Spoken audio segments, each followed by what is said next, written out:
Bakıda unikal dələduzluq hadisəsi yaşanıb. Məlumata görə 1993-cü il təvəllüdlü Zamin Nəsirov və 25 yaşlı Bağır Quliyev Binə qəsəbəsi ərazisində fəaliyyət göstərən lambarda saxta girom qoyaraq ümumilikdə 13 min manat mənimsəyiblər.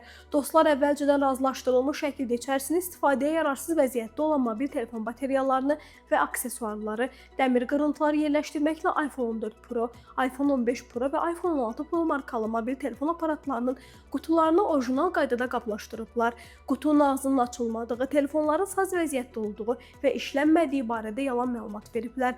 Onlar bir ay müddətində qutunu açmamaq şərti ilə lombard sahibinin xeyli miqdarda pulunu mənimsəyiblər.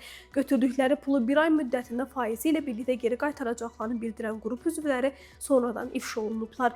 Təqsirləndirilən şəxslər zərər çəkmişlə bağışdıqları, dəymiş ziyanı tamamilə ödədikləri və cinayət nəticəsində vurulmuş ziyanı 25% miqdarında dövlət büdcəsinə ödəniş etdikləri üçün cinayət məsuliyyətindən azad ediliblər. Qeyd edək ki, ad və soyad şərti verilib.